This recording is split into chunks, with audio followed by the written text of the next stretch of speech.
Pantarrey Audioficción presenta La Torre de la Golondrina.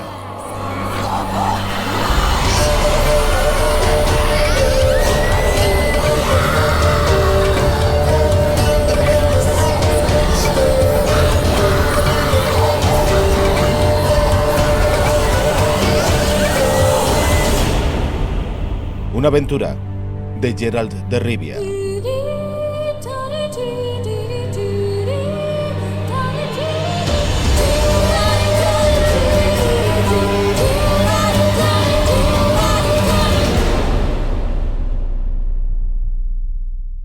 Capítulo 7.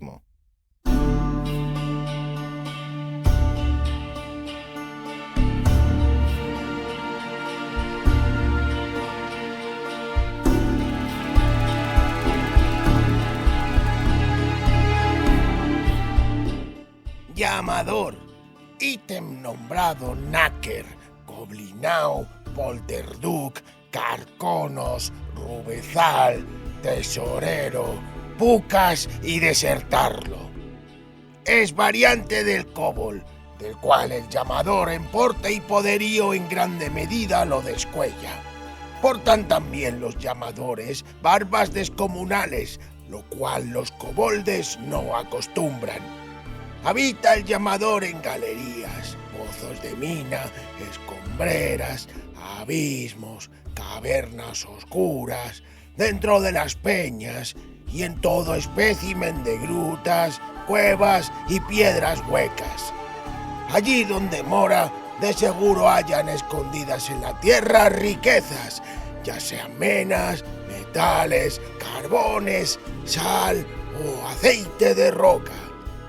De esto mismo, al llamador a menudo puede encontrárselo en las minas, las más de las veces ya sin uso, mas si en las minas vivas gusta demostrarse. Maligno truán y dañador, maldición y verdadero castigo divino para mineros y picadores, a los que el llamador enseñoreado por el camino de la amargura lleva. Con sus llamamientos en las peñas confunde y amedranta, las escalas les desface, las herramientas y avíos todos propios de los mineros hurta y esconde, y tampoco le es impropio el echar palos a la testa desde detrás del carbón, mas puede comprárselo, para que no menoscabe en demasía, colocando dosea en corredor oscuro o en los pozos, con manteca, requesón o una lonja de marrana ahumada. Cuanto quier lo mejor sea una garrafa de orujo, ya que el llamador, muy goloso de ello, acostumbra a ser. Fisiólogus. Están seguros, le confirmó el vampiro, espoleando a la mula Drácul. El trío entero. Milva, Jaskier y por supuesto Anguleme, se entiende, quien nos alcanzó a tiempo en el valle de Saint-Retour y nos contó todo, sin ahorrarse palabras pintorescas. Nunca he podido entender por qué vosotros, humanos, extraéis la mayor parte de las maldiciones e insultos de lo relacionado con la esfera erótica. Pero si el sexo es hermoso y se relaciona con la belleza, la alegría, el placer, ¿cómo se puede usar, en forma de sinónimo vulgar, el nombre de la herramienta sexual? Ajústate al tema, Regis, le interrumpió Gerald. Por supuesto, perdón. Avisados por Anguleme de la llegada de los bandidos, cruzamos sin vacilar la frontera de Toussaint. Milva, es verdad, no estaba contenta. Rabiaba por darse la vuelta e ir a buscaros a ambos a toda prisa. Conseguí persuadirla. Y Jaskier, sorpresa, en vez de alegrarse por el asilo que nos ofrecían las fronteras del condado, andaba a todas luces de capa caída. ¿No sabes por casualidad qué es lo que él teme tanto en Toussaint? No lo sé, pero me lo imagino, respondió Gerald, ácido. Porque no sería el primer lugar donde nuestro amigo el bardo ha hecho de las suyas. Ahora se contiene un tanto porque viaja en compañía de personas decentes, pero cuando era joven no existía nada sagrado para él. Incluso diría que ante él solo estaban seguros los erizos y aquellas mujeres que eran capaces de trepar a la misma punta de un árbol muy alto. Y a menudo los maridos de aquellas mujeres le tenían esto a mal al trovador. No se sabe por qué. En Toussaint, con toda seguridad, hay algún marido al que ver a Jaskier puede avivar los recuerdos. Pero esto, al fin y al cabo, no tiene importancia. Volvamos a las cosas concretas. ¿Qué hay de los perseguidores? Espero que... No creo, sonrió Regis, que nos siguieran hasta Toussaint. La frontera está atestada de caballeros andantes que se aburren soberanamente y buscan ocasión para una peleilla. Aparte de ello, nosotros, junto con un grupo de peregrinos que encontramos en la frontera, nos llegamos enseguida a la floresta sagrada de Mirkwood. Y ese lugar despierta el temor. Incluso los peregrinos y enfermos que viajan hasta Mirkwood desde los más lejanos rincones para recuperar la salud se detienen en una aldea no muy lejos del borde del bosque, sin atreverse a entrar en su interior. Porque corren rumores de que quien se atreve a entrar en el robledal sagrado termina ardiendo en una hoguera dentro de la moza de Sparton. Geralt tomó aire. Es decir... Por supuesto, el vampiro, de nuevo, no le permitió terminar.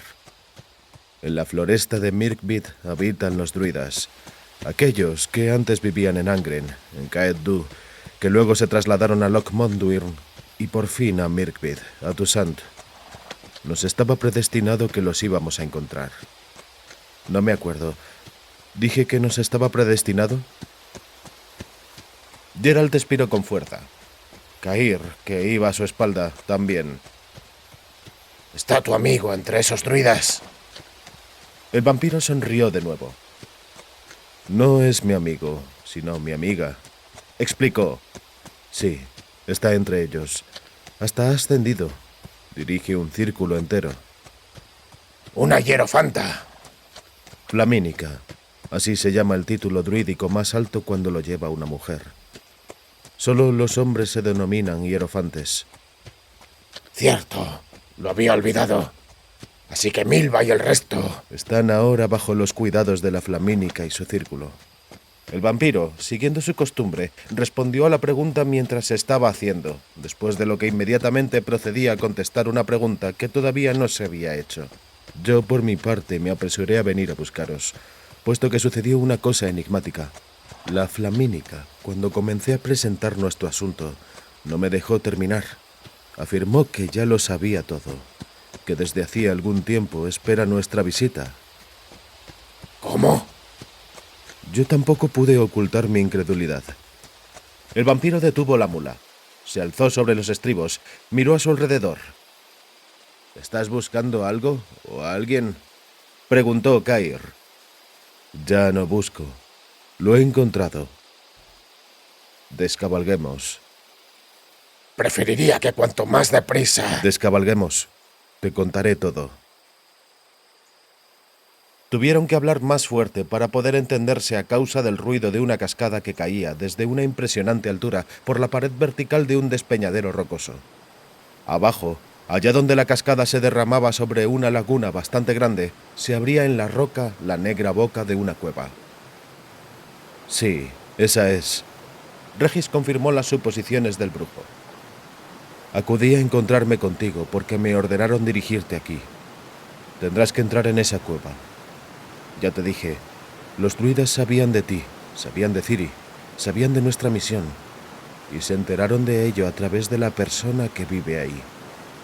Esta persona, si creemos a los druidas, desea hablar contigo.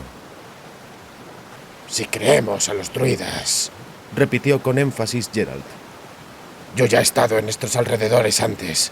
Sé lo que vive en las profundas cuevas bajo la montaña del diablo. Allí habitan diversos tipos de gentes, pero en su mayoría no se puede hablar con ellos, a no ser que sea con la espada. ¿Qué más es lo que ha dicho tu druidesa? ¿En qué más tengo que creer? De forma muy clara, el vampiro clavó sus negros ojos en Geralt. Me dio a entender que, en general, no le vuelven loca los personajes que destruyen y matan a la naturaleza viva, y en particular los brujos. Le expliqué que en este momento eres brujo más bien de nombre, que no perjudicas en absoluto a la naturaleza viva, en tanto ésta no te perjudica a ti. La Flamínica, has de saber que es una mujer de extraordinaria inteligencia. Se dio cuenta al punto de que has abandonado el brujerismo, no debido a un cambio de tu forma de pensar, sino obligado por las circunstancias. Sé perfectamente, dijo, que la desgracia ha afectado a una persona cercana al brujo, así que el brujo se vio obligado a abandonar el brujerismo y apresurarse a acudir a salvarla.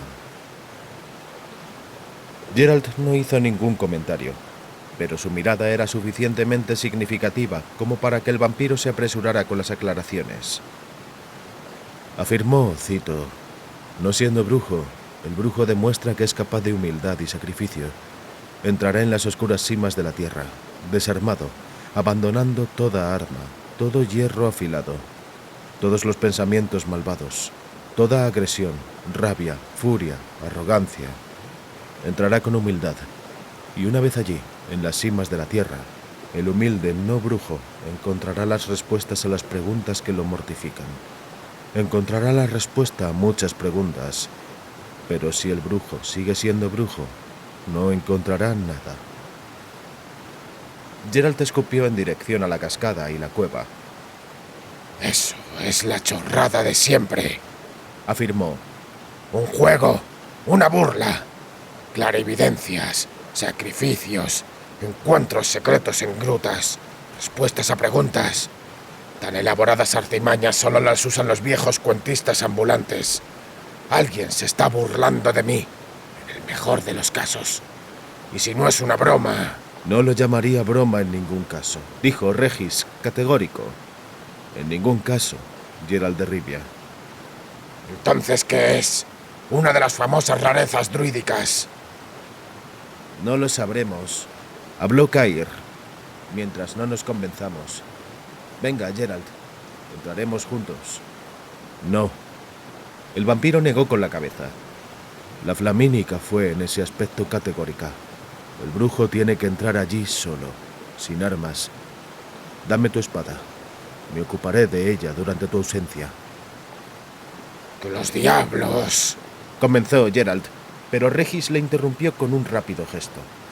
Dame tu espada. Extendió la mano. Y si tienes alguna otra arma, déjamela también. Recuerda las palabras de la Flamínica. Nada de agresión. Sacrificio. Humildad. ¿Sabes a quién voy a encontrar allí? ¿Quién o qué me está esperando en esa cueva? No, no lo sé. Los seres más diversos habitan los pasadizos subterráneos de la Gorgona. ¡Que me parta un rayo! El vampiro carraspeó bajito. Eso tampoco se puede descartar, dijo serio. Pero tienes que acometer el riesgo. Al fin y al cabo sé que lo vas a cometer. No se había equivocado. Tal y como se esperaba, la entrada a la cueva estaba cubierta de una impresionante alfombra de calaveras, costillas, pelvis y huesos. Sin embargo, no se percibía olor a corrupción. Aquellos restos de la vida terrena tenían, por lo visto, siglos tras de sí y cumplían el papel de decoración para asustar a los intrusos. O al menos, eso pensaba él. Entró en la oscuridad. Los huesos crepitaron y chasquearon bajo sus pies. La vista se le adaptó enseguida a la oscuridad. Se encontraba en una gigantesca cueva, una caverna de roca cuyas medidas el ojo no estaba en condiciones de abarcar, puesto que las proporciones se quebraban y desaparecían en el bosque de estalactitas que colgaban del techo en pintorescos manojos. Del yacente de la cueva, brillante de humedad y entreverado de gravilla multicolor, surgían estalagmitas blancas y rosas, toscas y achaparradas en la base, esbeltas por arriba. Algunas de las puntas alcanzaban muy por encima de la cabeza del brujo. Algunas se unían por arriba con las estalactitas, formando acolumnadas estalagmitas. Nadie le gritaba. El único sonido que se podía oír era el eco del agua goteando y chapoteando. Anduvo, despacio, directamente enfrente, en la oscuridad, entre las columnas de estalagmitas. Sabía que le estaban observando.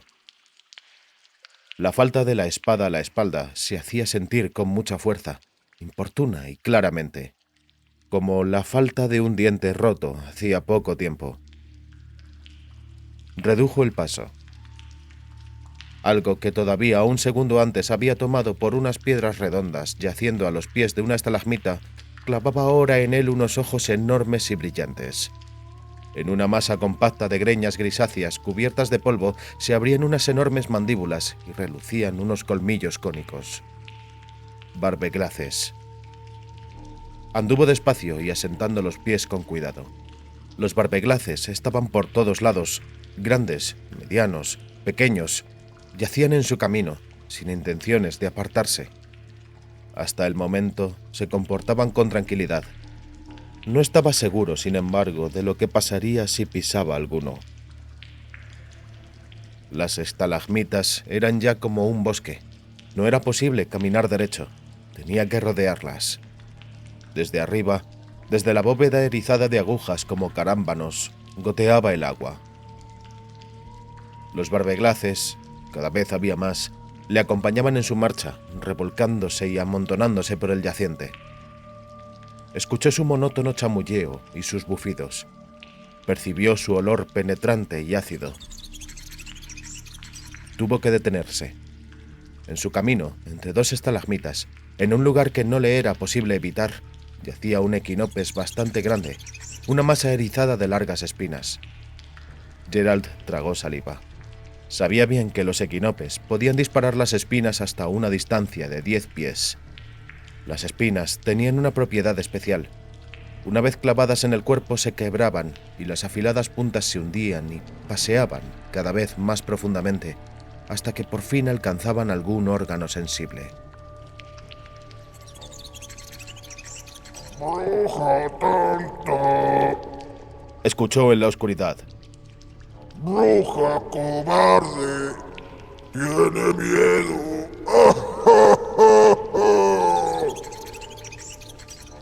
La voz sonaba extraña y ajena, pero Geralt ya había escuchado voces así más de una vez. Así hablaban seres que no estaban acostumbrados a comunicarse con la ayuda del habla articulada. Por eso tenía una acentuación y una entonación extraña, que alargaba las sílabas innaturalmente. ¡Brujo tonto! ¡Brujo tonto! Se abstuvo de comentar nada. Se mordió los labios y pasó junto al equinopes. Las espinas del monstruo ondearon como los tentáculos de una actinia, pero solo por un momento. Luego el equinopes se quedó inmóvil y comenzó a recordar de nuevo a un gran montón de hierba del pantano. Dos enormes barbeglaces se cruzaron por su camino, farfullando y gruñendo. Desde arriba, de lo alto de la bóveda, le llegó el revoloteo de unas alas membranosas y unas risillas siseantes, una señal inequívoca de la presencia de portahojas y vespertilos. ¡Ha venido aquí un asesino! ¡Un matarife! ¡Un brujo! Por la oscuridad se extendió la misma voz que había escuchado antes. Entró aquí, se atrevió, pero no tiene espada el matarife. ¿Cómo quiere matar? ¡Con la mirada! Puede. Se oyó una voz con una articulación todavía más innatural. Que nosotros lo matemos. Los barbeglaces chamullaron en un coro furioso. Uno, grande como una calabaza madura, se acercó mucho y chasqueó sus dientes junto a los talones de Geralt. El brujo ahogó una maldición que le salió a los labios. Siguió adelante. Caía agua de las estalactitas. Resonaba con un eco argentino. Algo se pegó a su pierna. Se contuvo para no agitarla con violencia. El ser era pequeño, no mucho mayor de un perro pequinés. También recordaba un poco al pequinés, en el rostro. Lo demás parecía de mono. Geralt no tenía ni idea de lo que era.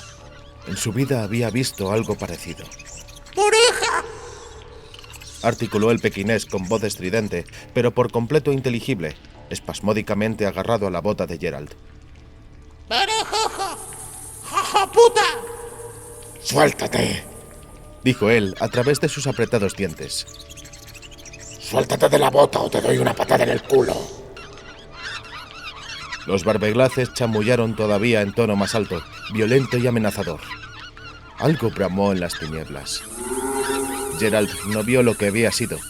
Sonaba como una vaca, pero el brujo se apostaba a cualquier cosa a que no había sido una vaca. ¡Bruja! ¡Jojo, puta! ¡Suelta mi bota! Repitió, controlándose a duras penas. He venido aquí sin armas, en paz. ¡Me estás entorpeciendo! Se detuvo y se atosigó con una ola de repugnante olor, a causa del cual le lloraron los ojos y se le puso la carne de gallina. El ser pequinoforme, aferrado a su muslo, desencajó los ojos y le defecó directamente sobre la bota. El asqueroso hedor estaba acompañado de sonidos todavía más asquerosos. Lanzó una palabrota adaptada a la situación y separó de la pierna a la repugnante criatura. Mucho más delicadamente de lo que le correspondía, pero, y aún así, sucedió lo que se esperaba. ¡Ha pegado una patada al pequeño! Gritó algo en la oscuridad, por encima de los huracanados chamulleos y bufidos de los barbeglaces. ¡Ha pegado una patada al pequeño! ¡Ha dañado a una menor que él! Los barbeglaces más cercanos se le apretaron a los pies. Sintió cómo sus patillas nudosas y duras como una piedra lo agarraban e inmovilizaban. No se defendió. Estaba completamente resignado. En la piel del más grande y más agresivo se limpió la bota enmerdada. Lo tiraron de las ropas. Se sentó. Algo grande se arrastró por una estalactita. Saltó al suelo. Enseguida supo lo que era. Un llamador. Rechoncho, panzudo, peludo, de pies torcidos, de un ancho de tripa de como una braza, con una barba pelirroja que era incluso más ancha. Al acercarse el llamador, le iban acompañando unos temblores del suelo, como si no fuera el llamador el que se acercara, sino un percherón. Los pies callosos y anchos del monstruo tenían, por muy raro que esto sonara, una longitud cada uno de pie y medio. El llamador se inclinó sobre él y emanó una peste a vodka. Los tunantes se destilan aquí su propio aguardiente, pensó Geralt maquinalmente. ¡Has golpeado a una menor que tú, brujo! Le echó la peste en la cara al llamador. Sin dar razón alguna, atacaste y dañaste a una criaturilla pequeña, amable e inocente. Sabíamos que no se podía confiar en ti. Eres agresivo, posees instintos asesinos. ¿Cuántos de nosotros has matado, canalla? No le pareció adecuado responder. El llamador le asfixió todavía más con el hedor de su alcohol digerido. Soñaba con esto desde niño. ¡Desde niño! Por fin se han cumplido mis sueños. Mira a la izquierda. Miró como un idiota y recibió un puño derecho en los dientes de tal forma que vio la más absoluta claridad. El llamador enseñó unos grandes dientes curvos desde el interior de una densa y apestosa barba.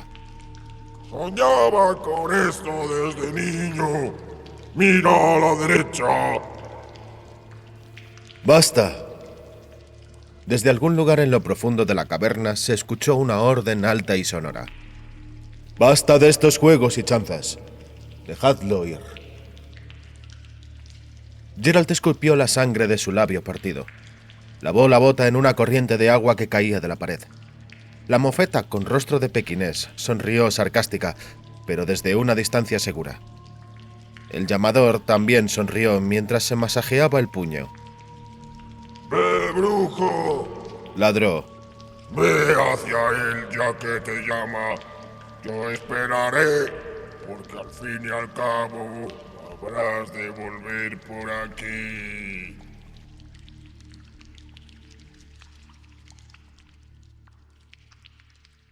La caverna en la que entró, sorpresa, estaba llena de luz. A través de unas aberturas en la bóveda, preñada de estalactitas, caían unas columnas de claridad que se cruzaban, arrancando de las rocas y formaciones sedimentarias un espectáculo de brillos y colores. Además, en el aire colgaba una bola mágica de ardiente claridad, apoyada por los reflejos del cuarzo en las paredes. Pese a toda aquella iluminación, los límites de la caverna se perdían en la oscuridad, en una perspectiva de columnas de estalagmitas que desaparecían en la negra oscuridad. En una pared a la que la naturaleza había como preparado para aquel objetivo, se estaba creando en aquel momento una enorme escena de pinturas rupestres. El artista pintor era un alto elfo de cabello rubio, vestido con una toga manchada de pintura. En el brillo mágico natural, su cabeza parecía estar rodeada por un halo luminoso. «Siéntate». El elfo, sin apartar la vista de la pintura, le señaló una roca a Geralt con un movimiento del pincel. «¿No te han hecho daño?» No, la verdad es que no. Tienes que perdonarlos.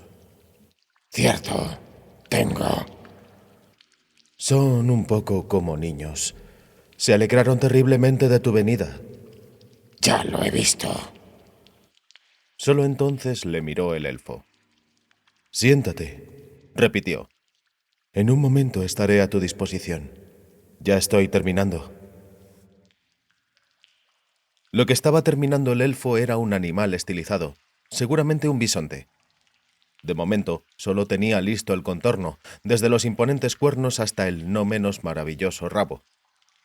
Geralt se sentó en la roca señalada y se prometió a sí mismo ser paciente y humilde, hasta las fronteras de lo posible. El elfo silboteaba bajito a través de sus dientes apretados, sumergió el pincel en un recipiente con pintura y con rápidos movimientos pintó su bisonte de color violeta. Al cabo de un momento de reflexión, pintó en un costado del animal unas rayas de tigre. Geralt le contemplaba en silencio. Por fin, el elfo retrocedió un paso, admirando el fresco rupestre que mostraba ya toda una completa escena de caza. Unas delgadas figuritas humanas, armadas de arcos y lanzas y pintadas con unos negligentes toques de pincel, perseguían en salvajes saltos al bisonte violeta y rayado. ¿Qué se supone que tiene que ser esto? Geralt no pudo resistirse. El elfo le miró de pasada, mientras se llevaba la punta limpia del pincel a los labios. «Esto es», explicó, «una pintura prehistórica realizada por los primeros hombres que habitaron en esta caverna hace miles de años y se ocupaban sobre todo de cazar al ya largo tiempo extinguido bisonte violeta. Algunos de estos cazadores prehistóricos eran artistas, sentían una profunda necesidad de reaccionar artísticamente, eternizar aquello que les rondaba en el espíritu». Fascinante. «Claro que sí», admitió el elfo. «Vuestros científicos merodean desde hace años por las cavernas buscando las huellas de los hombres prehistóricos, y cuantas veces la encuentran se sienten fascinados sin medida, puesto que encuentran pruebas de que no sois extraños en esta esfera y en este mundo a la vez. La prueba de que vuestros antepasados han habitado aquí desde hace siglos, de que, por ello, a sus herederos les pertenece este mundo. En fin, cada raza tiene derecho a algunas raíces, incluso la vuestra, la humana, cuyas raíces hay que buscar más bien en la copa del árbol. Un retruécano gracioso, ¿no crees? Digno de un epigrama. ¿Te gusta la poesía ligera? ¿Qué más piensas que se puede pintar aquí? Dibuja a los cazadores prehistóricos, unos enormes falos tiesos. Es una buena idea. El elfo sumergió el pincel en la pintura. El culto fálico es típico de las civilizaciones primitivas. Puede también servir para que se forje la teoría de que la raza humana padece de degeneración física. Los antepasados tenían falos como porras, y a los descendientes no les quedaron más que unas ridículas pollitas. Gracias, brujo. No hay de qué.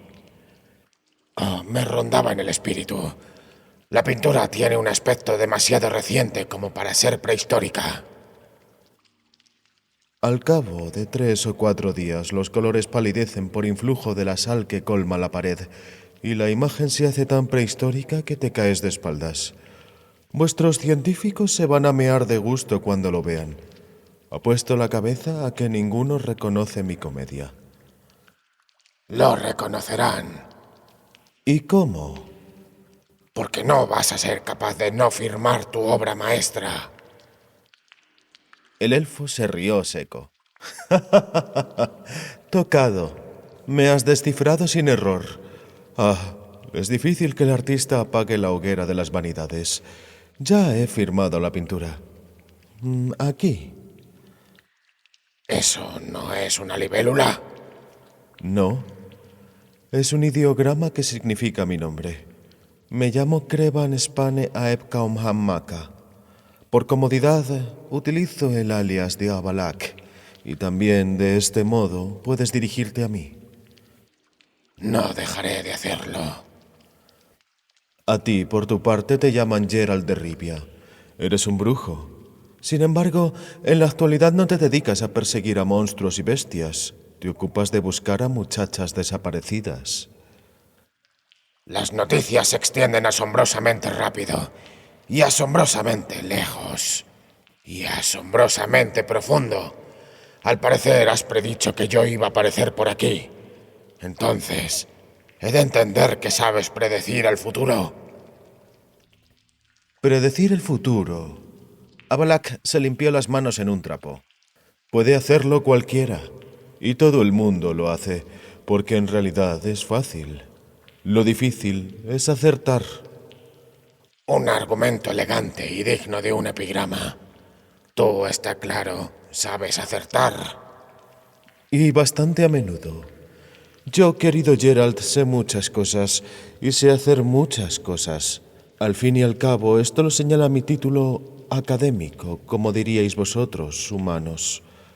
Al completo, Aensaeberne. Un sabedor. Exactamente. Y que tiene ganas, espero, de compartir su saber. Avalak guardó silencio durante un instante. ¿Compartir? Dijo por fin, arrastrando las sílabas. ¿Contigo?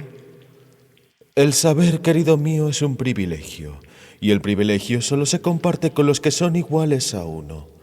¿Y por qué yo, elfo, sabedor, miembro de la élite, tendría que compartir nada con el descendiente de un ser que apareció en el universo hace nada más que 5 millones de años, evolucionando a partir del mono, la rata, el chacal u otro mamífero? Un ser que precisó alrededor de 1 millón de años para descubrir que con la ayuda de 2 manos peludas podía realizar no sé qué operación con un hueso mordisqueado. Y que después de lo cual se metió ese hueso en el ano, gimiendo de felicidad. El elfo guardó silencio. Se dio la vuelta y clavó los ojos en su pintura. ¿Por qué? Repitió. ¿Te atreves a juzgar que voy a compartir contigo cualquier saber humano? Dímelo. Geralt se limpió la bota de los restos de mierda. Puede Replicó seco. que porque sea inevitable. El elfo se dio la vuelta bruscamente. ¿Qué? Preguntó a través de los dientes apretados. Es inevitable. Puede Geralt no tenía ganas de alzar la voz. que porque cuando pasen unos cuantos años más, los humanos se vayan a adueñar por su cuenta de todo saber, sin importarles si alguien quiere compartirlo con ellos o no, incluyendo el saber acerca de lo que tú, elfo y sabedor, tan hábilmente escondes tras unos frescos rupestres. Contando con que los humanos no van a querer destrozar con picos esa pared pintada con falsas pruebas de la existencia de hombres primitivos. ¿Qué? tu hoguera de las vanidades. El elfo bufó, muy alegre. Oh, sí, dijo. Una vanidad verdaderamente ligada a la estupidez sería considerar que no vais a destrozar algo. Lo destrozáis todo. Solo que, ¿qué pasa con ello? ¿Qué pasa con ello, humano? No lo sé. Dímelo. Y si no lo consideras adecuado, entonces me iré. Lo mejor por otra salida, porque en aquella está esperándome tu traviesa compañía, con el deseo de romperme las costillas. De acuerdo. El elfo extendió la mano con un brusco movimiento, y la pared de roca se abrió con un chirrido y un chasquido, partiendo brutalmente en dos al bisonte violeta. Vete entonces. Sal a la luz. En sentido literal o figurado, suele ser el camino correcto. Da un poco de pena. Murmuró Geralt. Me refiero al fresco. Bromeas. Dijo el elfo al cabo de un instante de silencio, sorprendentemente suave y amistoso. Al fresco no le pasará nada. Con un hechizo idéntico cerraré la roca. No quedará ni la huella de una grieta. Ven, saldré contigo. Te guiaré. He llegado a la conclusión de que sí que tengo algo que contarte y que mostrarte. Al otro lado reinaba la oscuridad, pero el brujo enseguida supo que la cueva era enorme, por la temperatura y el movimiento del aire. La grava sobre la que caminaban estaba húmeda. Avalak hizo luz con un hechizo, al modo élfico, solo con un gesto, sin pronunciar un encantamiento. La bola luminiscente voló hacia el techo. Unas formaciones de cristal de roca en las paredes de la gruta ardieron con una miríada de reflejos y brillos. Las sombras bailaron. Contra su propia voluntad, el brujo lanzó un suspiro. No era la primera vez que veía esculturas y relieves élficos, pero cada vez la sensación era la misma, que las figuras de elfos y elfas, congeladas en pleno movimiento, en mitad de un parpadeo, no eran obra del cincel de un escultor, sino efecto de algún poderoso hechizo capaz de transformar los tejidos vivos en blanco mármol de Amel. La estatua más cercana representaba a una elfa sentada, con los pies recogidos sobre una placa de basalto. La elfa volvía la cabeza como si se hubiera alarmado por unos pasos que se acercaran.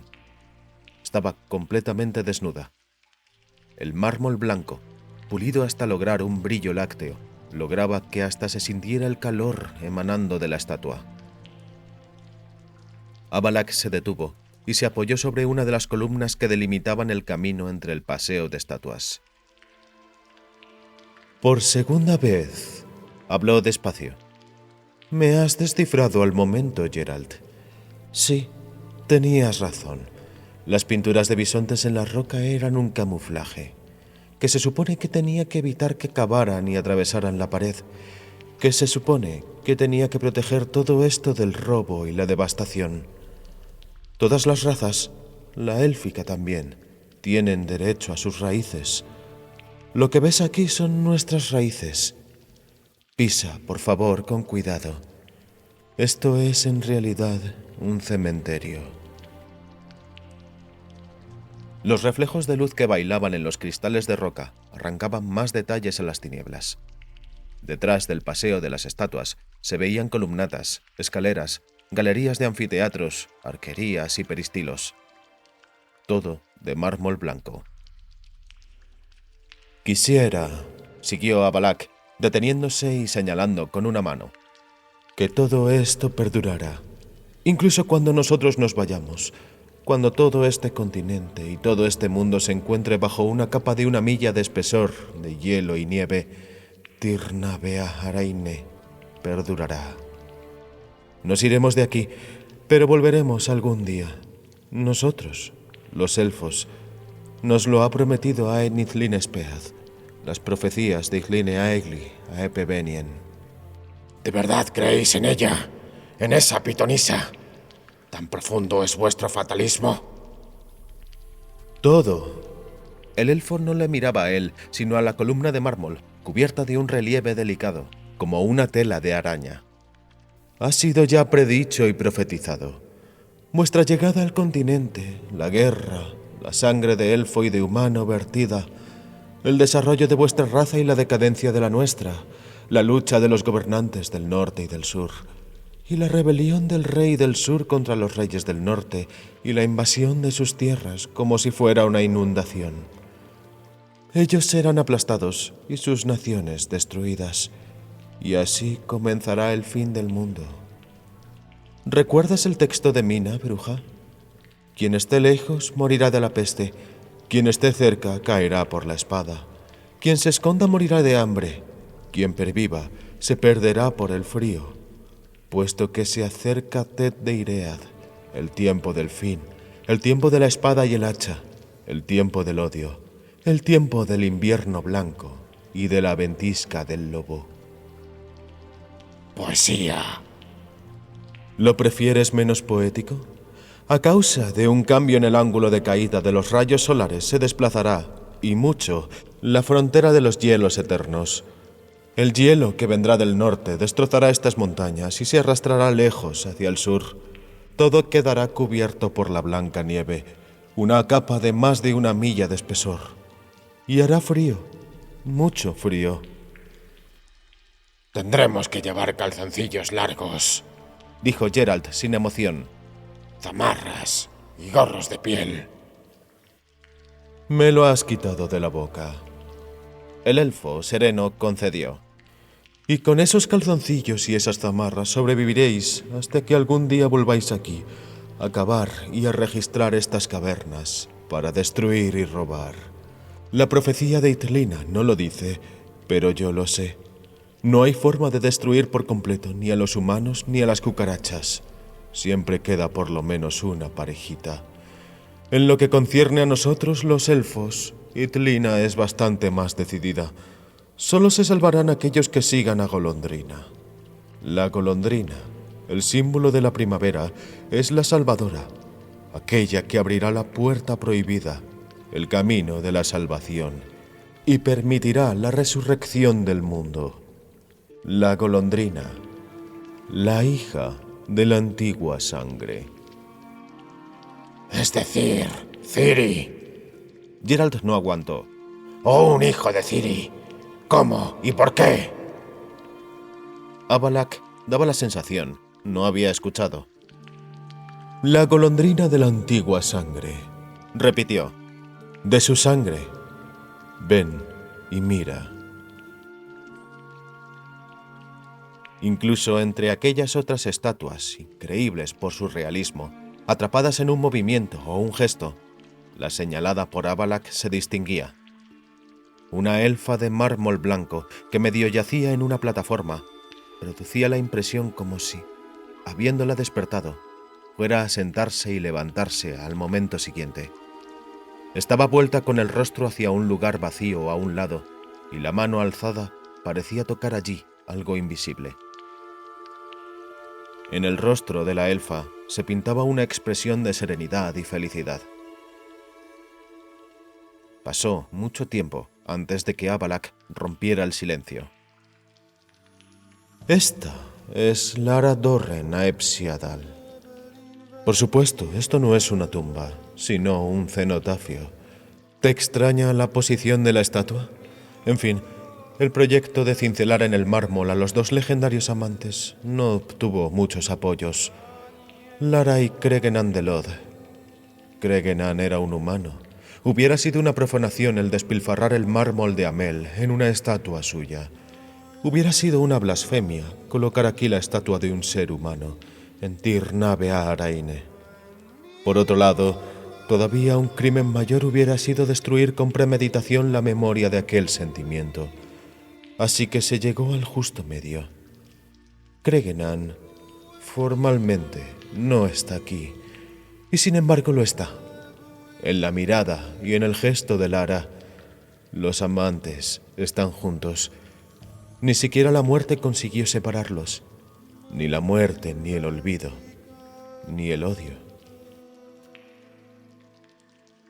Al brujo le pareció que la voz de indiferencia del elfo se había transformado por un instante, pero aquello seguramente no era posible. Avalak se acercó a la estatua. Con precaución, con un movimiento delicado, acarició el brazo de mármol. Luego se dio la vuelta, y en su rostro triangular apareció de nuevo su acostumbrada sonrisa, levemente burlona. ¿Sabes, brujo, cuál es la peor desventaja de una larga vida? No. El sexo. ¿Cómo? Has oído bien. El sexo. Al cabo de menos de 100 años acabó por hacerse aburrido.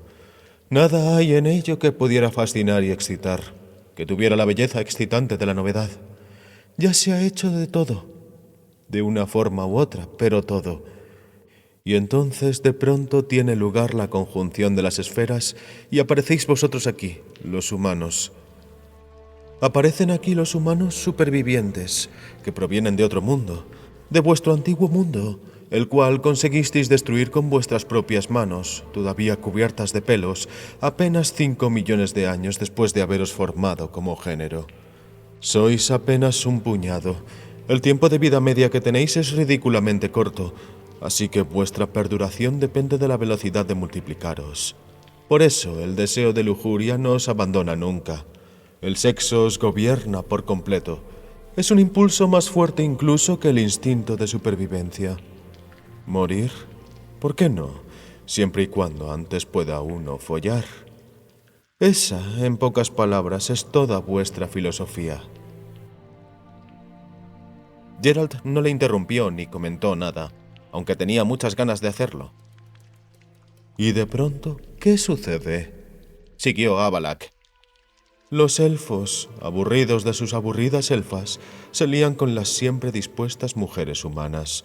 Las aburridas elfas se entregan, por curiosidad perversa, a vuestros sementales humanos, siempre llenos de vigor y fuerza.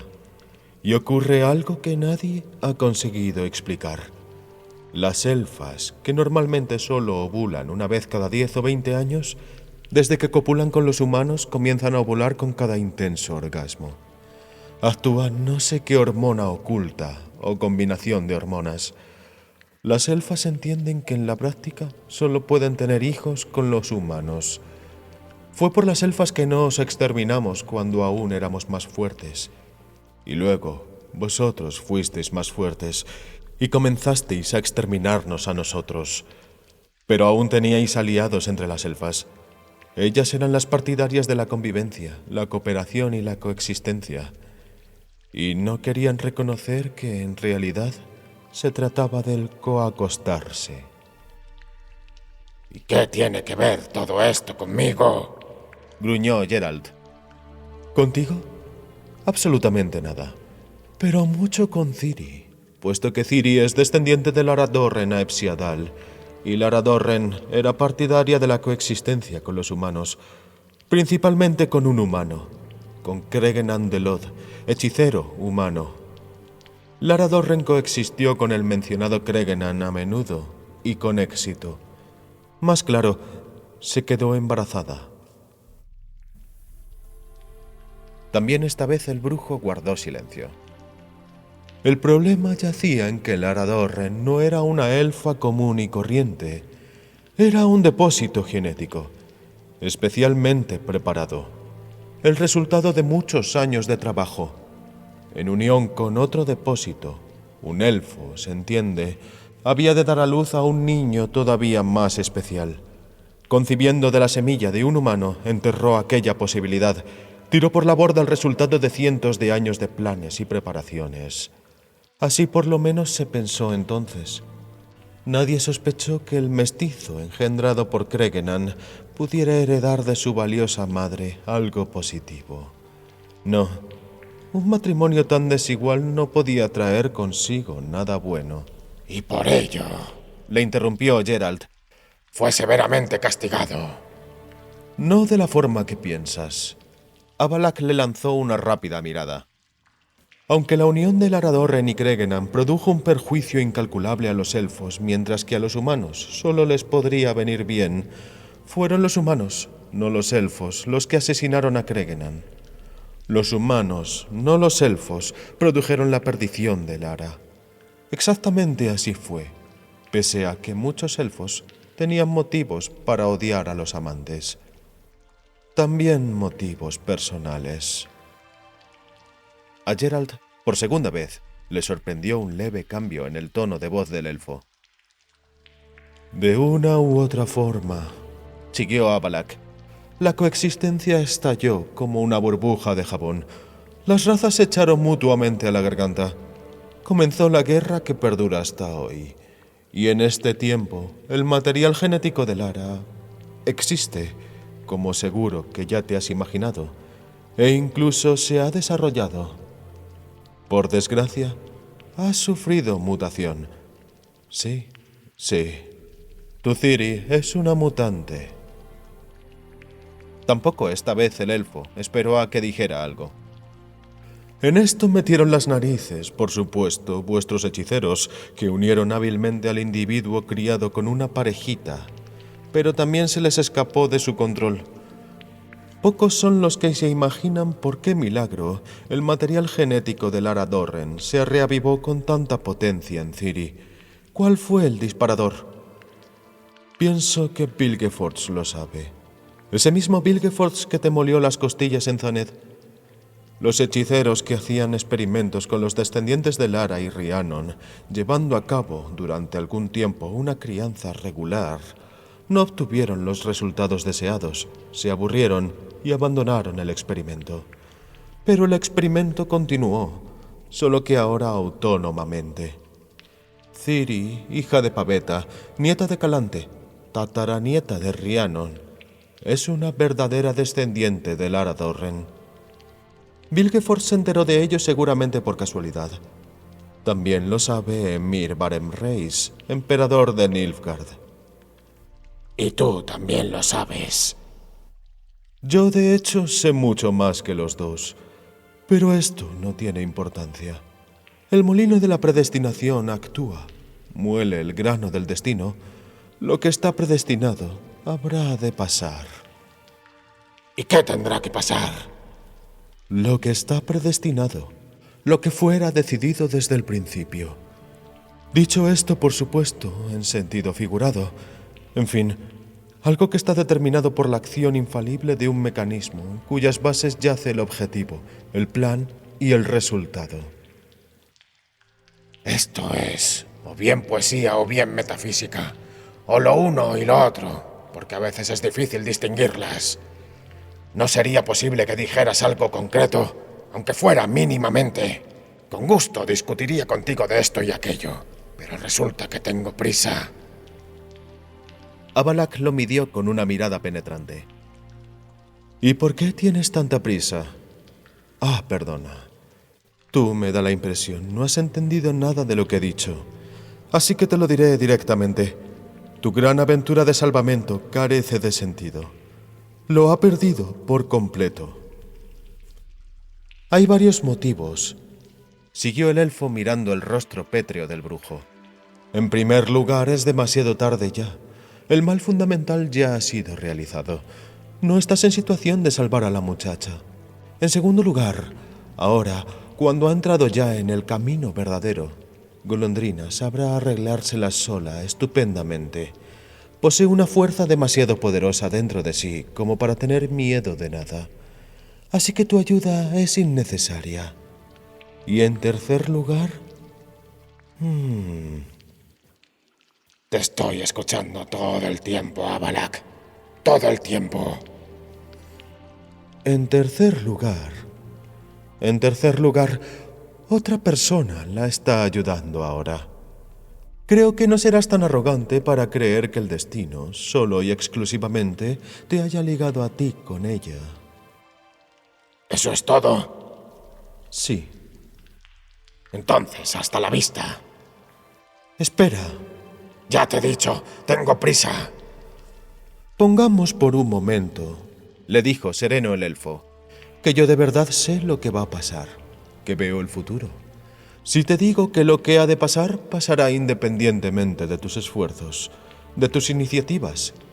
Si te comunico que podrías buscar un lugar tranquilo en la tierra y sentarte allí, sin hacer nada, esperando a que se cumplan las consecuencias inevitables de la cadena de circunstancias, ¿te decidirías a hacer algo así? No. ¿Y si te comunico que tu actividad, que atestigua tu falta de fe en el inquebrantable mecanismo del objetivo, el plan y el resultado, puede, aunque la probabilidad sea exigua, cambiar en verdad algo, pero exclusivamente para peor? ¿Volverías a pensártelo? Ya veo en tu gesto que no. Así que te preguntaré simplemente, ¿por qué no? ¿De verdad quieres saberlo? ¿De verdad? Pues porque simplemente no creo en tus vulgaridades metafísicas acerca de objetivos, planes y pensamientos primigenios de los creadores. No creo tampoco en vuestra famosa profetisa Itlina ni en otras pitonisas. La considero a ella, imagínate, la misma chorrada y el mismo humbug que tus pinturas rupestres. Un bisonte violeta, Avalak. Nada más. No sé si es que no puedes o no quieres ayudarme. Sin embargo, no te guardo rencor. Dices que no puedo o no quiero ayudarte. ¿De qué modo podría? Geralt reflexionó durante un momento, completamente consciente de que de la apropiada formulación de la pregunta dependían muchas cosas. Voy a recuperar a Ciri. La respuesta fue inmediata. La recuperarás, solo para perderla de inmediato. Y esta vez para siempre, sin vuelta atrás. Antes de que se llegue a eso, perderás a todos los que te acompañan. Uno de tus camaradas lo perderás en las próximas semanas. Puede que incluso días. Puede que incluso horas. Gracias. Todavía no he terminado. Una consecuencia directa y rápida de tu injerencia en la rueda del molino del objetivo y el plan será la muerte de varias decenas de miles de personas. Lo que al fin y al cabo no tiene gran importancia, puesto que no mucho tiempo después perderán la vida varias decenas de millones de personas. El mundo como lo conoces simplemente desaparecerá. Dejará de existir para que, al cabo del tiempo necesario, resucite de una forma completamente distinta. Pero sobre ello, precisamente nadie tiene ni tendrá la mínima influencia. Nadie es capaz de impedirlo ni de invertir el orden de las cosas. Ni tú, ni yo, ni los hechiceros, ni los sabedores. Ni siquiera Ciri. ¿Qué dices a eso? Un bisonte violeta. Pero con todo ello te lo agradezco, Avalak. En cierto modo, el elfo se encogió de hombros. Siento cierta curiosidad por saber lo que puede causar una piedra que caiga en la rueda del molino. ¿Puedo hacer algo más por ti? Creo que no, porque supongo que mostrarme a Ciri no podrás, ¿no? ¿Quién ha dicho eso? Geralt contuvo el aliento. Avalak se dirigió con rápidos pasos en dirección a la pared de la caverna, haciendo una señal al brujo para que le siguiera. Las paredes de Tir Napea Araine, señaló los centelleantes cristales de roca. Poseen propiedades especiales. Y yo, modestia aparte, poseo habilidades especiales. Pon tus manos aquí. Mira fijamente. Piensa con intensidad en que ella te necesita mucho ahora. Y declara que se muestre aquí tu deseo de ayudarla. Piensa que quieres correr en su auxilio. Estará a su lado. Algo de ese estilo. La imagen debiera parecer sola y ser clara. Contempla, pero abstente de reacciones violentas. No digas nada. Será una visión, no una comunicación. Obedeció. La primera visión, pese a lo prometido, no era clara. Era confusa, pero a cambio tan violenta que retrocedió inconscientemente. Una mano cortada sobre una mesa, la sangre salpicando sobre una tabla vítrea, esqueletos humanos montados en esqueletos de caballos, Yennefer cargada de cadenas. ¿Una torre negra? Y detrás de ella, al fondo, la aurora boreal. y de pronto, sin advertencia, la imagen se aclaró, hasta demasiado clara. ¡Jaskier! Gritó Geralt. ¡Milva! ¡Anguleme! ¿Eh? Se interesó a Balak. Ah, sí. Me parece que lo has destrozado todo. Geralt retrocedió de la pared de la caverna. A poco no se cayó sobre el suelo de basalto. ¡No me importa una mierda! Gritó. Escucha, Avalak. Tengo que ir lo más deprisa posible a ese bosque de los druidas. ¿A Caed Mirkwood? Cierto. A mis amigos les amenaza allí un peligro mortal. Una lucha por sobrevivir. También están amenazadas otras personas. ¿Por dónde? Más deprisa. ¡Al diablo!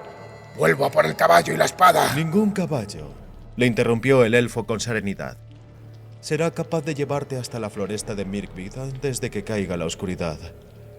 Pero yo... Todavía no he terminado. Ve a por esa tu famosa espada, y yo entre tanto te buscaré una montura. Una montura perfecta para las sendas de la montaña. Se trata de una montura un poco, diría, atípica. Pero gracias a ella estarás en Caed Mirkwood dentro de menos de media hora.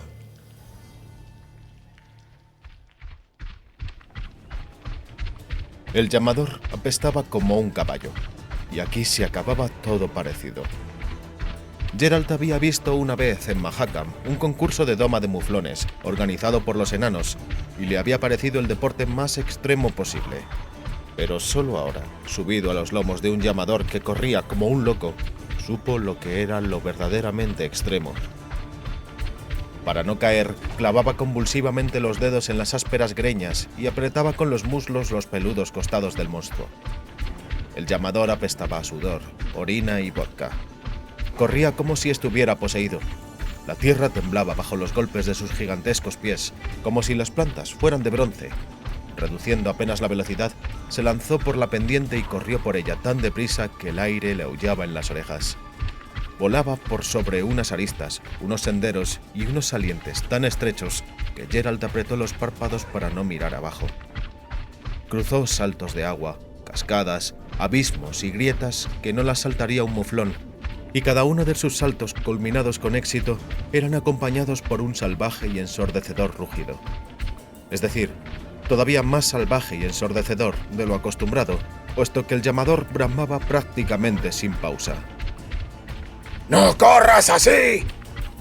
La fuerza del viento volvía a introducir las palabras del brujo en su garganta. ¿Por qué? ¿Por qué has bebido?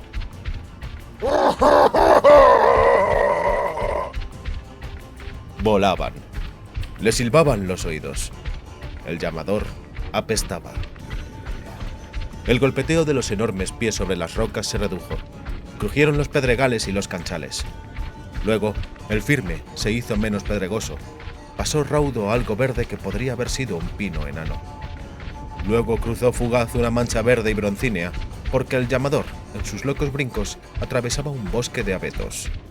El olor de la resina se mezcló con el hedor del monstruo.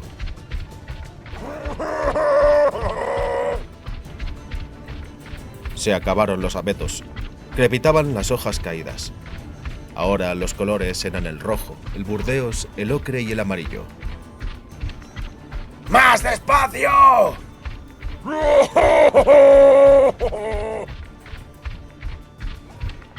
El llamador atravesó de un largo salto un montón de troncos caídos. Geralt, por poco, no se mordió la lengua. La furiosa cabalgata se terminó de la misma forma poco ceremoniosa en que había empezado. El llamador clavó el talón en la tierra, bramó y tiró al brujo sobre una pendiente cubierta de hojas. Geralt yació allí un instante. No podía ni siquiera maldecir. Luego se levantó, gruñendo y masajeándose la rodilla, en la que de nuevo se le había presentado el dolor. ¡No te has caído! Afirmó el llamador, y la voz era de asombro. ¡Vaya, vaya! Geralt no dijo nada. ¡Ya hemos llegado! El llamador señaló con su pata peluda. Esto es Caed Mirkwood. Bajo ellos yacía un valle cubierto de niebla. Por encima del vaho sobresalían las puntas de altos árboles. Esta niebla El llamador se anticipó a su pregunta. no es natural. Aparte de ello se siente el humo desde aquí. En tu lugar me daría prisa. Iría contigo. Me muero de ganas de lucha. Y ya cuando niño soñaba con cargar algún día sobre los humanos con un brujo a los lomos. Pero Abalak me prohibió mostrarme por la seguridad de toda nuestra comunidad. Lo sé. No me guardes rencor porque te dieran los morros. No te lo guardo. Eres un hombre de verdad. Gracias. También por estas palabras. El llamador mostró los dientes desde debajo de su roja barba y exhaló un olor a vodka. El gusto ha sido mío.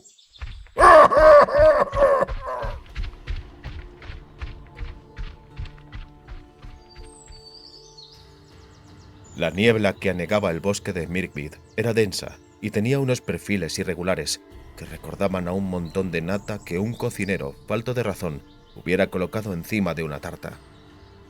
Aquella niebla le recordaba al brujo Abroquilón. El bosque de las Dríadas a menudo estaba cubierto por un vaho mágico de protección y camuflaje parecido. Un parecido también a Abroquilón había en la atmósfera solemne y amenazadora del bosque. Allí, en los bordes, que en su mayor parte se componían de alisos y de hayas. Y, de la misma forma que en Broquilón, ya al borde del bosque, en un sendero cubierto de hojas, Geralt casi se tropezó con unos cadáveres. Los cuerpos, horriblemente destrozados, no eran ni de druidas ni de nilfgaardianos, y con toda seguridad tampoco pertenecían a la Hansa de Ruiseñor y Sirru. Antes de que Geralt entreviera en la niebla las siluetas de unos carros, recordó que Regis le había hablado de unos peregrinos.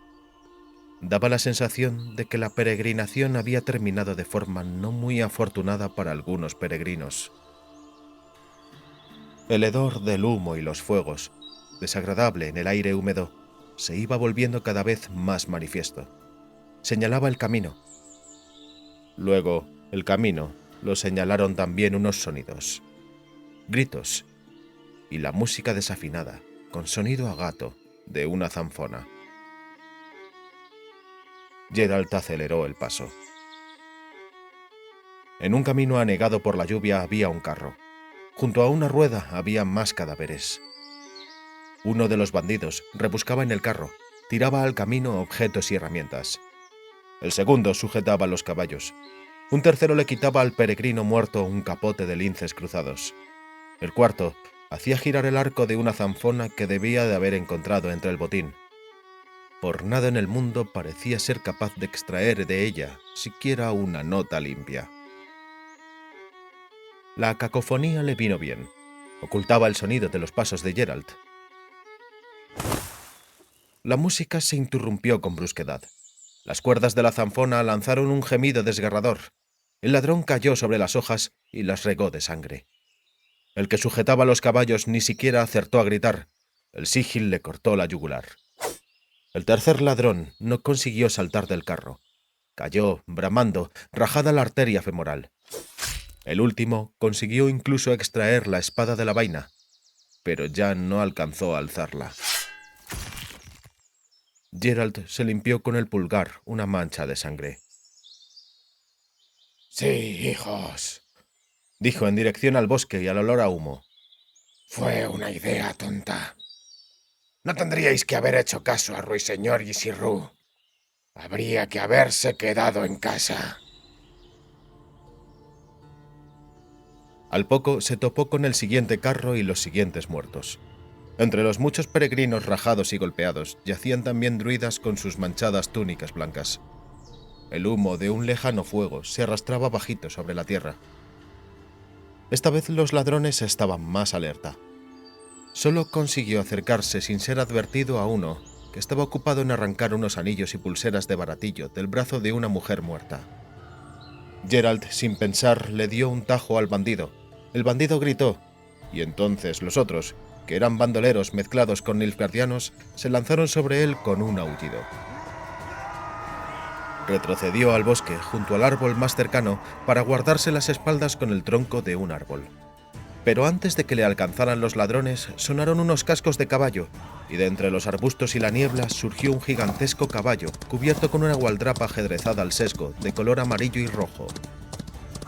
El caballo transportaba a un jinete en completa armadura, con una capa blanca como la nieve, y un yelmo con una visera en pico cubierta de agujeros. Antes de que los bandidos consiguieran reponerse, ya tenían encima al caballero, y éste les estaba dando tajos a diestro y siniestro, y la sangre brotaba como de una fuente. Era una hermosa vista. Geralt, sin embargo, no tenía tiempo para andar contemplando nada, pues dos enemigos se le echaban encima. Uno era un bandido con un jubón de color cereza, y el otro un nilfgaardiano de negra vestimenta. Al bandolero, que logró cubrirse por pura casualidad, le cortó a través de la boca. El nilfgaardiano, al ver dientes volando por el aire, puso pies en polvorosa y desapareció entre la niebla. A Geralt casi le aplastó un caballo con una gualdrapa ajedrezada. Galopaba sin jinete. Sin vacilar, saltó sobre los matorrales hacia el lugar del que provenían unos gritos, unas maldiciones y unos golpes. 3 bandidos habían tirado de la silla al caballero de la capa blanca y ahora intentaban asesinarlo. Uno, que estaba con las piernas abiertas, blandía un hacha. Un segundo daba tajos con la espada. Un tercero, pequeño y pelirrojo, saltaba a su alrededor como una liebre, buscando la ocasión y un lugar no cubierto por la armadura para clavarle una lanza. El caído caballero gritaba algo ininteligible desde el interior de su casco y rechazaba los golpes con un escudo que sujetaba con ambas manos. Tras cada golpe del hacha, el escudo estaba cada vez más bajo y ya casi se apretaba contra el pecho. Estaba claro que 1 o 2 golpes más y las tripas del caballero fluirían a través de las grietas de la armadura. En 3 saltos, Geralt se encontró en mitad del torbellino. Le sajó en la nuca al pelirrojo de la lanza. Dio un amplio corte en la barriga al del hacha. El caballero, ágil pese a su armadura, le sacudió al tercer bandido en la rodilla con el escudo, y cuando cayó le aporreó 3 veces en la cara, hasta que la sangre le salpicó la rodela. Se puso de rodillas, palpó entre los juncos en busca de su espada, zumbando como un enorme tábano de latón. De pronto vio a Geralt y se quedó inmóvil. ¿En manos de quién me encuentro?, tronó desde lo profundo del casco. En manos de nadie. Estos que aquí yacen son también mis enemigos. ¡Ah! El caballero intentó enlevar la visera, pero la chapa estaba golpeada y el mecanismo se había bloqueado. ¡Por mi honor! Gracias mil por vuestra ayuda. A vos. Al fin y al cabo fuisteis vos quien acudió en mi ayuda. ¿De verdad? ¿Cuándo? No ha visto nada. Pensó Geralt. Ni siquiera me advirtió a través de los agujeritos de esa olla de acero. ¿Cómo sois llamado?, preguntó el caballero. Geralt, de Rivia. ¿Armas? No es hora, señor caballero, para la heráldica. Por mi honor, ¿verdad decís, valiente gentilhombre Geralt? El caballero encontró su espada, se levantó.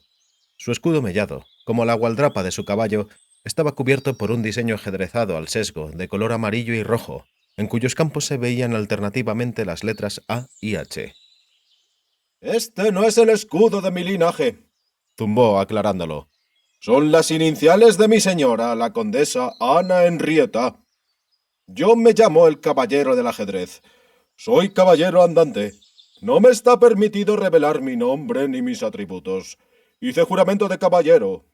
Por mi honor, de nuevo, gracias por la ayuda, caballero. Mío ha sido el placer.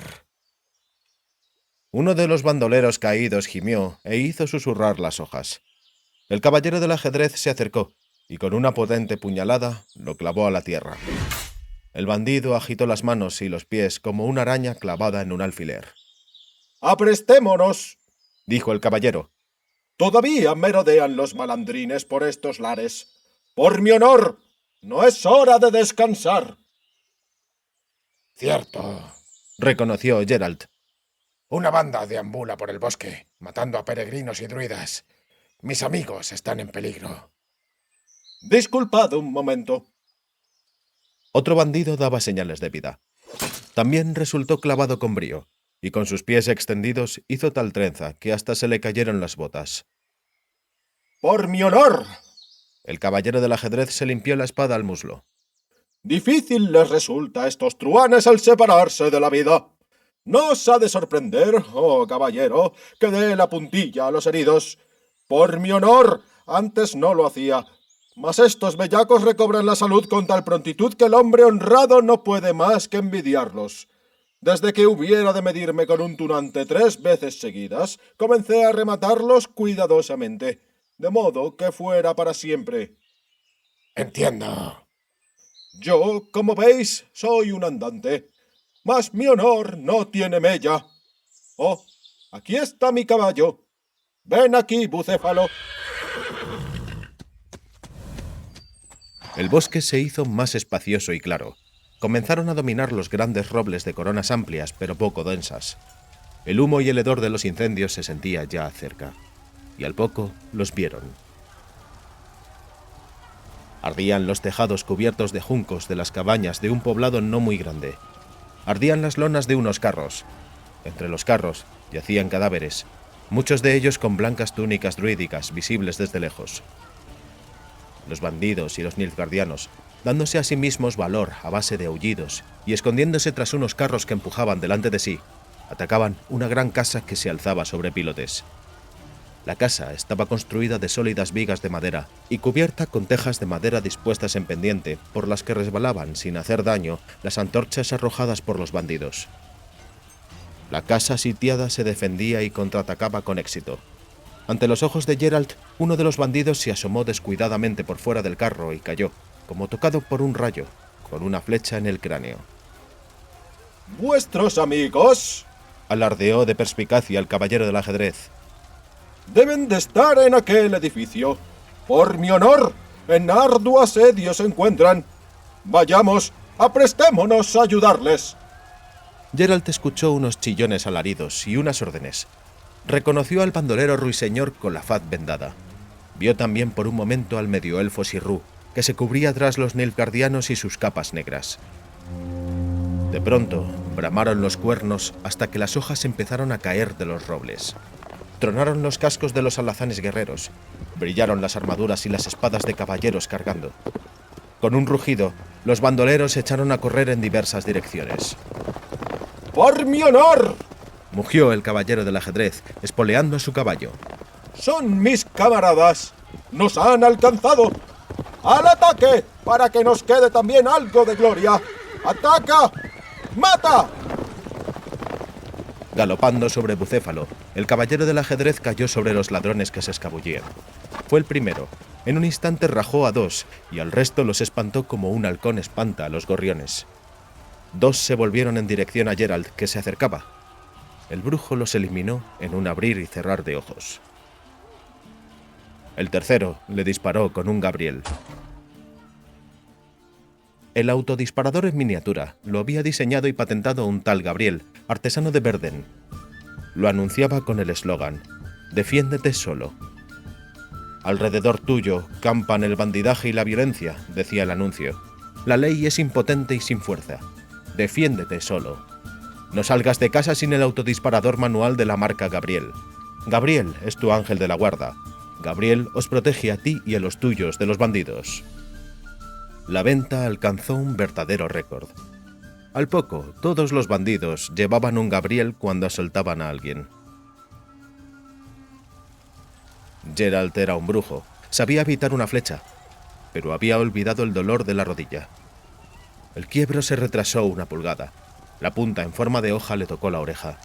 El dolor le cegó, pero solo un instante. El ladrón no tuvo tiempo de tensar el autodisparador y defenderse solo. Geralt, lleno de rabia, le cortó las manos y luego le sajó las tripas con un amplio corte del sigil.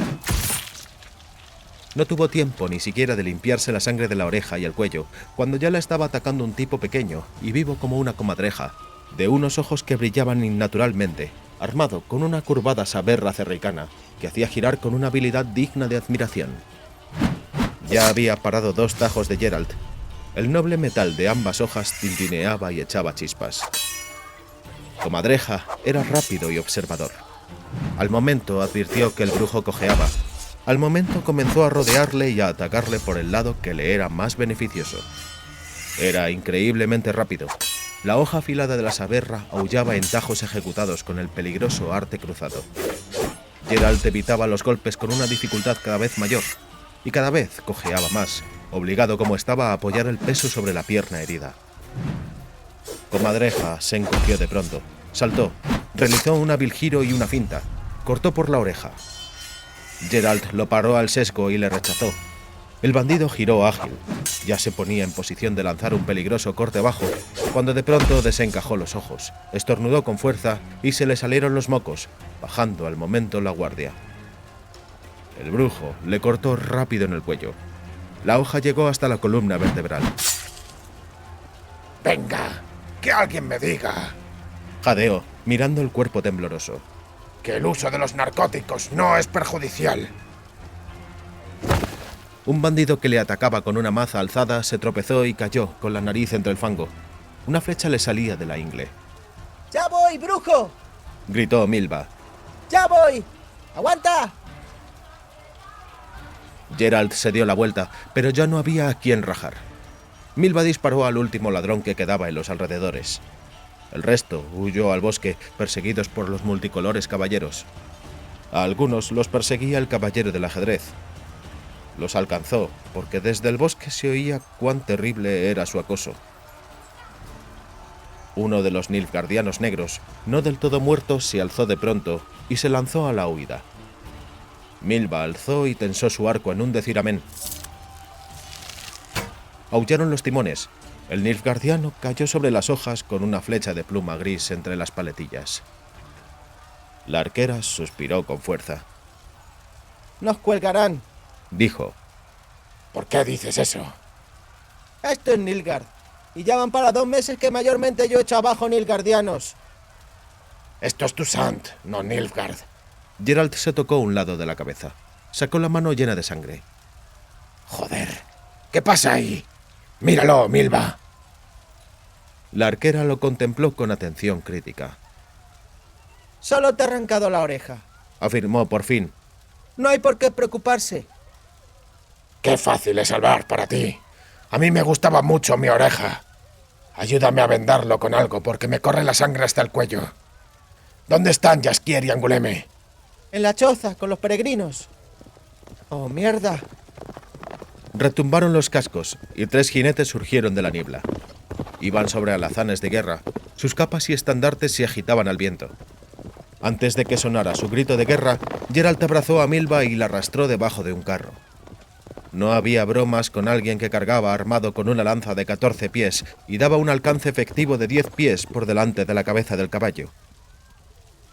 ¡Salid! Los alazanes de los caballeros pateaban la tierra alrededor del carro. ¡Tirad las armas y salid! ¡Nos cuelgarán! Murmuró Milva. Podía tener razón. ¡Ah! ¡Tunantes! Gritó burlón uno de los caballeros, que llevaba un escudo con una cabeza de toro en sable sobre campo de plata. ¡Ah! ¡Venitres! ¡Por mi honor que vais a colgar! ¡Por mi honor! Le apoyó la juvenil voz de otro, con escudo celeste. ¡Aquí mismo os vamos a despedazar! Pero bueno, quietos. El caballero del ajedrez, montado sobre Bucéfalo, salió de entre la niebla. Había conseguido por fin alzarse la abollada visera. Desde debajo de ella surgía ahora una abundante masa de pelos de bigote. ¡Liberadles presto! Gritó.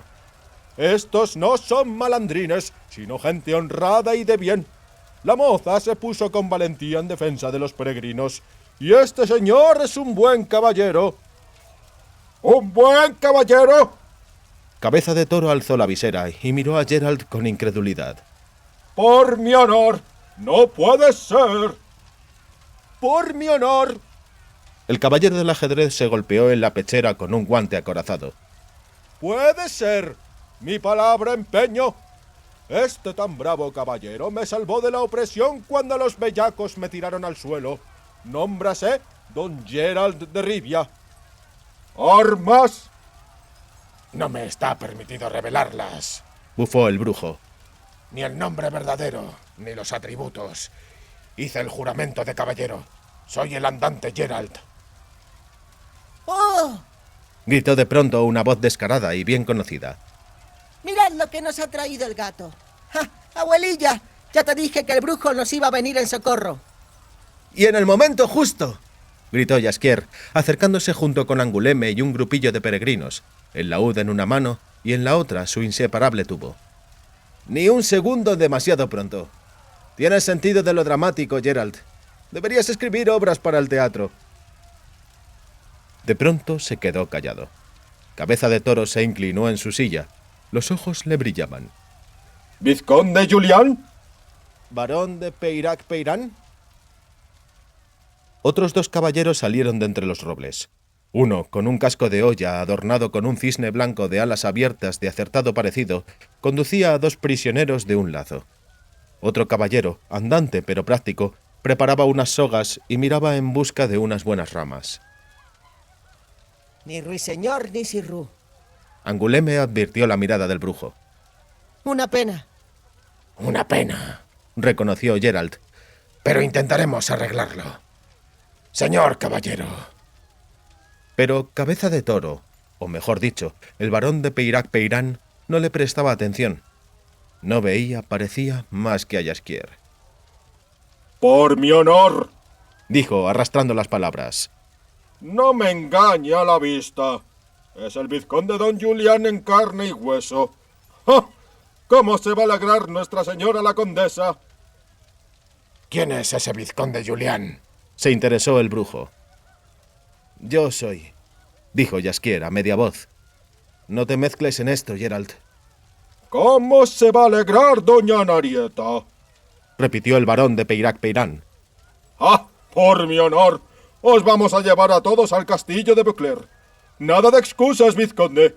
No prestaré mi oído a excusa alguna. Unos cuantos de los desertores han oído. Gerald se permitió un tono bastante frío. Propongo capturarlos primero.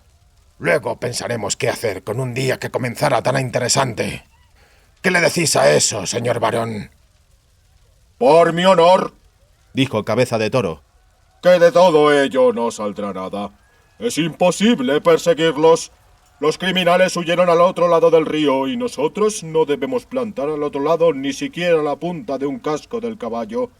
Aquella parte del bosque de Mirkwood es un santuario intocable, y en el espíritu de los tratados firmados con los druidas por nuestra amada condesa Ana Henrietta, piadosa señora de Toussaint... ¡Los bandoleros han huido allí, joder! Le interrumpió Gerald, enfureciéndose. En ese santuario intocable se dedicarán a matar, y vos me venís con que no sé qué tratados. ¡Hemos dado palabra de caballero! El barón de Peirac-Peirán, como resultó, parecía más digno de llevar una cabeza de carnero que de toro. No está permitido. Los tratados. Ni un pie en el terreno de los druidas. A quien no le está permitido, no le está permitido. Bufó Anguleme, llevando de las riendas a dos caballos de los bandidos. Deja esa cháchara vacía, brujo. Vamos. Tengo aún algunas cuentas pendientes con Ruiseñor. Y tú, por lo que imagino, querrías todavía tener una charlilla con el medio elfo. Voy con vosotros. Dijo Milva. Presto me buscaré una yegua. Yo también. Balbuceó Jaskier. Yo también voy con vosotros. Pero bueno, esto no. Gritó el barón Cabecitoro. Por mi honor, el señor vizconde Julián irá con nosotros al castillo de Beauclerc. La condesa no nos perdonaría que habiéndolo encontrado no lo trajéramos. A vosotros no os detendré. Sois libres en obras y pensamientos. Como compañeros del vizconde Julián, su merced doña Anarieta os recibiría con honores y os hospedaría en el castillo. Pero, en fin, si despreciáis su hospitalidad... No la despreciamos. Le interrumpió Gerald, mitigando con una mirada amenazadora a Anguleme, quien a espaldas del varón realizaba diferentes gestos repugnantes y ofensivos. Lejos estamos de despreciarla. No dejaremos de ir a inclinarnos ante la condesa, a ofrecerle el homenaje que se merece. Pero en primer lugar concluiremos lo que tenemos que concluir. Nosotros también dimos nuestra palabra. Se puede decir que también firmamos un pacto. En cuanto lo concluyamos, nos dirigiremos sin tardanza al castillo de Becler. Iremos hacia allí sin falta. Aunque no sea más que por dar cuenta, añadió significativamente y con énfasis, de que deshonor alguno ni menoscabo se le cause a nuestro amigo Jaskier. Es decir, Julián. ¡Por mi honor! Sonrió de pronto el barón. Ningún deshonor ni menoscabo alguno se le causará al vizconde Julián. Estoy presto a dar mi palabra, puesto que olvidé deciros, vizconde, que el conde Raimundo murióse hace 2 años de apoplejía. Gritó Jaskier, con el rostro de pronto radiante. ¡El conde la palmó! Esto sí que es una nueva maravillosa y alegre. Es decir, me refería a tristeza y pena, congoja y angustia. Que le sea leve la tierra. Sin embargo, si esto es así, vayamos a Becler lo más presto posible, señores caballeros. Geralt, Milva, Anguleme, nos veremos en el castillo.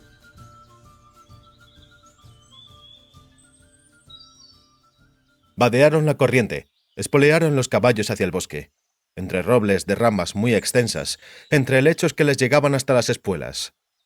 Milva encontró sin esfuerzo el rastro de la banda de huidos. Iban tan deprisa como podían. Geralt tenía miedo por los druidas. Temía que los restos de la banda, al sentirse seguros, quisieran vengar en los druidas el pogromo recibido a manos de los caballeros andantes de Toussaint. Cuidado que no ha tenido potra el Jaskier, dijo de pronto Anguleme. Cuando el ruiseñor nos cercó la cabaña me contó por qué tenía miedo de Toussaint. Me lo había imaginado, respondió el brujo. Solo que no sabía que había apuntado tan alto. Una condesa. Fue hace la tira de años. Y el conde Raimundo, ese que estiró la pata, al parecer juró que le iba a arrancar el corazón al poeta. Lo mandaría a cocinar, se lo pondría de cena a la condesa infiel y la obligaría a comerlo. Tiene Jaskier suerte de no haber caído en las garras del conde cuando todavía vivía. Nosotros también tenemos suerte. Eso habrá que verlo. Jaskier dice que la tal condesa Narieta lo ama hasta la locura. Jaskier siempre dice eso. ¡Cerrad el pico! Ladró Milva, tirando de las riendas y echando mano al arco. Errando de árbol en árbol, corría hacia ellos un ladrón, sin sombrero, sin armas, a ciegas. Corría, se caía, se levantaba, volvía a correr de nuevo y gritaba. Gritos agudos, penetrantes, horribles. ¿Qué pasa? Se asombró Anguleme. Milva tensó el arco en silencio. No disparó. Esperó hasta que el bandido se acercara, y aquel corría directamente hacia ellos, como si no les hubiera visto. Cruzó a toda velocidad por entre el caballo del brujo y el de Anguleme. Vieron su rostro, blanco como el papel y deformado por el miedo. Vieron sus ojos desencajados. ¿Qué diablos? Repitió Anguleme. Milva se despertó de su estupor, se volvió en la silla y le lanzó al huido una flecha en la espalda. El bandido gritó y cayó sobre los helechos. La tierra tembló, de tal forma que de un roble cercano se desgranaron al suelo las bellotas. Me pregunto, dijo Anguleme, ¿de qué sería el de lo que huía? La tierra tembló de nuevo. Los arbustos chasquearon, crujieron las ramas quebradas. ¿Qué es eso? Gimió Milva, poniéndose de pie sobre los estribos. ¿Qué es eso, brujo? Geralt fijó la mirada, vio y lanzó un profundo suspiro. Anguleme también lo vio y empalideció. ¡Su puta madre! El caballo de Milva también lo vio. Relinchó con pánico, se puso a 2 patas y luego pateó con las ancas. La arquera voló de la silla y cayó pesadamente al suelo. El caballo huyó hacia el interior del bosque. La montura de Geralt echó a galopar detrás sin pensarlo, con tan mala fortuna que eligió un camino bajo una rama de roble que colgaba muy baja. La rama barrió al brujo de la silla. El golpe y el dolor de la rodilla por poco no le quitaron el sentido. Anguleme fue quien consiguió controlar a su enloquecido caballo por más tiempo. pero también al final acabó en el suelo. En su huida el caballo por poco no aplastó a Milva, que se estaba levantando. Y entonces vieron con mayor claridad la cosa que avanzaba hacia ellos, y dejaron por completo, pero por completo, de asombrarse del pánico de sus animales. El ser recordaba un gigantesco árbol, a un añudo y nudoso roble. O puede que en verdad fuera un roble, pero un roble vastamente poco típico. En vez de erguirse tranquilito allá en el campo entre hojas y bellotas caídas, en vez de permitir que le corrieran por encima las ardillas y se le cagaran encima los pardillos, aquel roble caminaba con brío por el bosque, pisaba rítmicamente con gruesas raíces y agitaba las ramas. El rechoncho tronco, o el torso, del monstruo tenía a ojo como unas 2 brazas de diámetro, y el pico que sobresalía de él no era quizás pico, sino más bien fauces, porque se abría y se cerraba con un sonido que recordaba al de unas pesadas puertas al cerrarse. Aunque bajo su terrible peso temblaba la tierra de forma que hacía complicado mantener el equilibrio, el monstruo cruzaba por un barranco con una agilidad pasmosa, y no lo hacía sin objetivo. Ante sus ojos, el monstruo agitó las ramas, hizo que susurraran las hojas, y extrajo de un árbol caído a un bandido que se escondía allí, tan hábilmente como una cigüeña extrae a una rana escondida entre la hierba. Envuelto en las ramas, el malandrín quedó suspendido, gritando que hasta daba pena. Geralt vio que el monstruo llevaba ya 3 bandidos colgando de la misma forma, y un nilfgaardiano. ¡Huid!, jadeó, intentando en vano levantarse. Tenía la sensación como si alguien le estuviera golpeando rítmicamente con un martillo en la rodilla para clavarle un clavo al rojo. ¡Milva! ¡Anguleme! ¡Huid! No te vamos a dejar. El árbol monstruo les escuchó, taconeó alegre con las raíces y corrió en su dirección.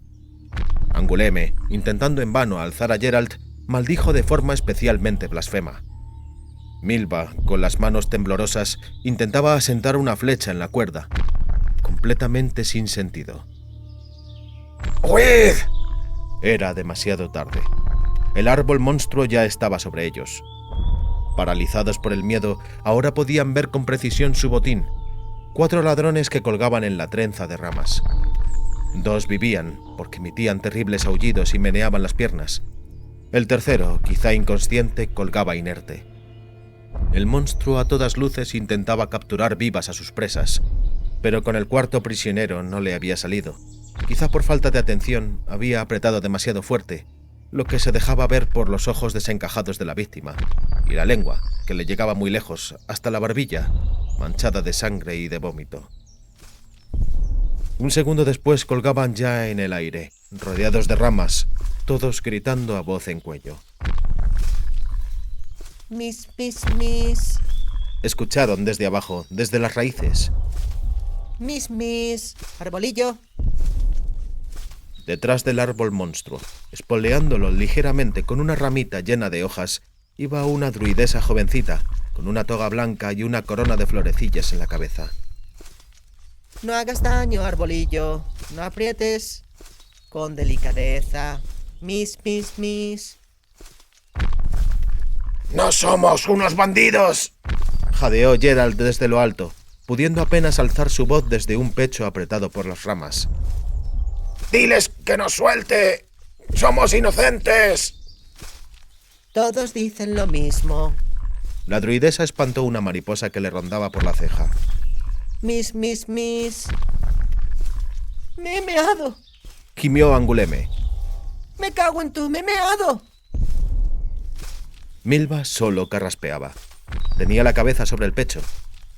Geralt lanzó una maldición terrible. Era lo único que podía hacer. El árbol monstruo, espoleado por la druidesa, avanzaba ligero por el bosque. Durante su carrera, a todos, los que estaban conscientes, les castañeteaban los dientes al ritmo de los saltos del monstruo. Hasta se oía un eco. Al cabo de no mucho tiempo se encontraron en un amplio claro. Geralt vio a un grupo de druidas vestidos de blanco, y junto a ellos otro árbol monstruo. Este había sido menos afortunado con su caza. De sus ramas solo colgaban 3 bandidos, de los que solo parecía vivir uno. ¡Criminales! ¡Canallas! ¡Gentes indignas! Enunció desde abajo uno de los druidas, un viejecillo que se apoyaba en un largo bastón. ¡Miradlo bien! ¡Mirad qué castigo les espera en el bosque de Mirkbit a los criminales e indignos! ¡Miradlo y recordadlo! Os dejaremos ir para que podáis contarles a otros lo que vais a contemplar dentro de un momento. ¡Para advertencia! En el mismo centro del claro se amontonaba una gran pila de leños y carrascas, y sobre la pila, apoyada en unos maderos, había una jaula tejida de esparto que tenía la forma de una gran muñeca de palo. La jaula estaba llena de gentes gritando y sollozando. El brujo escuchó con claridad los gritos de Rana, roncos por el miedo del bandolero ruiseñor. Vio también el rostro blanco como el papel y deformado por el pánico del medioelfo Sirrú, apretado contra las trenzas de esparto. ¡Druidas! Gritó Geralt, movilizando para aquel grito todas sus fuerzas para que se le escuchara entre la baraúnda general. ¡Señora Flamínica! ¡Soy el brujo Geralt! ¿Cómo? Habló desde abajo una mujer alta y delgada con el cabello de color gris acero que le caía sobre la espalda, sujeto a la frente con una corona de muérdago. ¡Soy Geralt, el brujo! ¡El amigo de Emi el Regis! Repite, porque no te oigo. ¡Geralt! ¡El amigo del vampiro! Haberlo dicho antes. A una señal de la druidesa de cabellos de acero, el árbol monstruoso los dejó en tierra. No demasiado delicadamente. Cayeron. Ninguno se pudo levantar por sus propias fuerzas. Milva estaba inconsciente. Por la nariz le salía sangre. Haciendo un esfuerzo, Geralt se alzó y se arrodilló sobre ella. La flamínica de cabellos de acero estaba a su lado. Carraspeó. Tenía el rostro muy fino, incluso delgadísimo, tanto que despertaba asociaciones no demasiado agradables con el cráneo de un cadáver cubierto de piel. Sus ojos, azul celeste como el aciano, eran amables y dulces. Creo que tiene una costilla rota, Dijo mirando a Milva. pero ahora la curamos. Enseguida le prestarán ayuda a nuestras sanadoras. Me pesa lo que ha sucedido, pero ¿cómo iba a saber quiénes erais? No os invité a venir a caer Mirkbit, y no os concedí permiso para entrar en nuestro santuario. Emi el Regis da fe de vosotros, cierto, pero la presencia en nuestro bosque de un brujo, asesino a sueldo de seres vivos. Me iré de aquí sin un momento de demora, honorable Flamínica. Aseguró Geralt. Si solo... Se detuvo al ver a los druidas portando teas ardiendo que se acercaban a la pila y a la muñeca de esparto llena de personas. ¡No! Gritó apretando los puños. ¡Deteneos! Esa jaula Dijo la flamínica, como si no lo escuchara.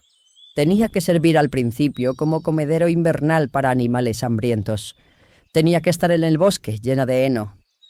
Pero cuando agarramos a estos canallas, recordé los rumores malvados y las calumnias que los humanos cuentan de nosotros.